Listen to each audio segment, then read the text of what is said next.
Students, this is professor Arif Shaikh. आज हमारा question है TY BCom इकोनॉमिक्स सेम 6 का। Explain the causes of disequilibrium in balance of payment. Last lecture में मैंने आप लोगों को टाइप्स ऑफ डिसइक्विलिब्रियम समझाया था। अब इस लेक्चर में मैं आप लोगों को समझाऊंगा causes of disequilibrium in balance of payment. क्या कारण है डिसइक्विलिब्रियम होने का इन बैलेंस ऑफ पेमेंट के अंदर। बैलेंस ऑफ पेमेंट पे हम लोग यहाँ पर देखते हैं कंट्री का इंपोर्ट और कंट्री का एक्सपोर्ट। तो जब when there is a mismatch between the receipt and payment, ठीक है, कंट्री का जो रिसिप्ट है और कंट्री का जो पेमेंट है उसका जो मिसमैच होता है उसको बोलते हैं डिसइक्विलिब्रियम। अगर ये दोनों इक्वल हुआ तो इक्विलिब्रियम आएगा, बट कंट्री का जो रिसिप्ट है और पेमेंट है उसमें मिसमैच हो गया तो उसको हम लोग बोलेंगे डिसइक्विलिब्रियम। देखो, एक्सपोर्ट करोगे तो पैसा आएगा तो रिसिप्ट, और इंपोर्ट करोगे तो पैसा जाएगा, दैट इज़ पेमेंट।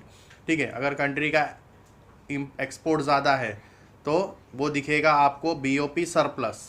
ठीक है, अगर कंट्री का इंपोर्ट ज़्यादा है मतलब पेमेंट ज़्यादा गया और इनकम कम आया तो वो दिखेगा BOP डेफिसिट्स।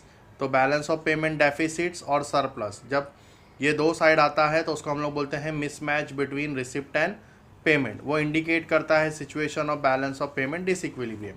तो व्हाट वाज द रीज़न, क्या कारण है उसका कि कंट्री का कभी इंपोर्ट साइड ज़्यादा हो जाता है, एक्सपोर्ट साइड कम होता है, तो कभी एक्सपोर्ट साइड ज़्यादा होता है तो इंपोर्ट साइड कम हो जाता है।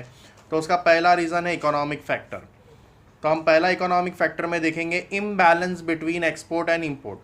ठीक है, जब कंट्री का एक्सपोर्ट और इंपोर्ट जो है इम्बैलेंस हो जाता है, या तो कभी डेफिसिट्स आता है BOP में, ठीक है, या तो फिर कभी सरप्लस आता है। पेमेंट साइड ज़्यादा रहेगा तो डेफिसिट और इनकम साइड ज़्यादा रहेगा तो सरप्लस। रीज़न क्या है, तो रीज़न देखो दिया है, need to import essential goods. Country को कभी कभी ज़रूरतों की चीज़ इंपोर्ट करनी पड़ जाती है क्योंकि हो सकता है वो डोमेस्टिकली उनके पास उतना नहीं होगा वो गुड्स, तो उसके लिए वो लोग बाहर से वो चीज़ों को इंपोर्ट करते हैं। तो पहला रीज़न बताया, need to import essential goods, ज़रूरत की चीज़ों को इंपोर्ट करना। लार्ज स्केल डेवलपमेंट करना है, इन्वेस्टमेंट करना है ऑब्वियसली, तो उसके लिए इंपोर्ट करना बहुत ज़रूरी है। मतलब कंट्री का इंपोर्ट ज़्यादा हो जाता है कंट्री में डेवलपमेंट लाने के लिए और इन्वेस्टमेंट के लिए। फिर दिया decline in export due to trade barriers by other country. हो सकता है इंडिया चाइना का ट्रेड चल रहा हो और चाइना ने इंडिया के ऊपर ट्रेड बैरियर्स लगा दिया तो एक्सपोर्ट डिक्लाइन हो गया। एक्सपोर्ट डिक्लाइन हो गया मतलब ऑब्वियसली BOP डेफिसिट दिखेगा क्योंकि इनकम साइड कम हो गया।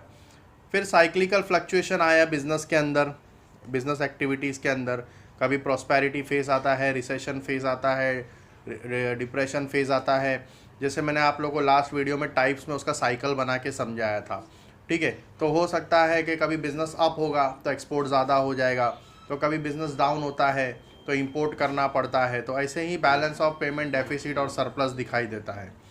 कभी कभी होता है कि यूज एक्सटर्नल बोरोविंग, कभी कंट्री से बाहर पैसों की ज़रूरत पड़ती है तो फॉरेन से पैसे हम लोग लोन पे लेते हैं, वर्ल्ड बैंक हो गया, IMF हो गया, तो बाहर कंट्री से लेना, एक्सटर्नल बोरोइंग करना, तो उसमें भी रिसिप्ट साइड कभी कभी ज़्यादा हो जाता है और पेमेंट साइड कम हो जाता है, तो वो भी balance of payment surplus side ज़्यादा दिखता है। तो this are the economic factors जिसकी वजह से डेफिसिट और सरप्लस हो रहा है किसमें, बैलेंस ऑफ पेमेंट में।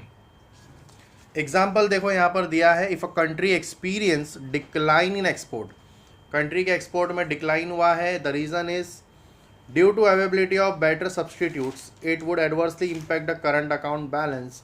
हो सकता है कि चाइना ने कोई उसका डुप्लीकेट प्रोडक्ट निकाल लिया जो वर्ल्ड मार्केट में अच्छा चल रहा है, तो हो सकता है इंडिया के गुड्स का डिमांड जो है वो कम हो जाएगा। तो डिमांड कम हो जाएगा तो मतलब बाहर कंट्री में एक्सपोर्ट ज़्यादा नहीं हो पाएगा हमारे कंट्री का गुड्स, तो that's the reason thereby leading to balance of payment disequilibrium, क्योंकि हमारे कंट्री का जो एक्सपोर्ट्स है वो कम हो गया है।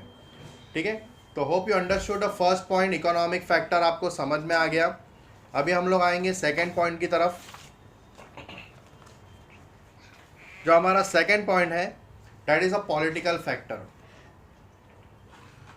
पॉलिटिकल फैक्टर्स, तो यहाँ पे ध्यान दो students, if a country is politically unstable, अगर हमारे कंट्री की जो गवर्नमेंट है वो अनस्टेबल है, ठीक है, तो उसके वजह से भी हो सकता है results in large capital outflow, this leads to balance of payment disequilibrium. अगर गवर्नमेंट प्रॉपरली कंट्री को नहीं रन कर पा रही है, नहीं चला पा रही है, तो हो सकता है हमारा पैसा जो है ज़्यादा आउटफ्लो ज़्यादा हो जाएगा, हाँ, और उसके वजह से बैलेंस ऑफ पेमेंट में डिसइक्विलिब्रियम आ जाएगा, या तो डेफिसिट साइड ज़्यादा हो जाएगा, सरप्लस साइड कम हो जाएगा, ऐसा।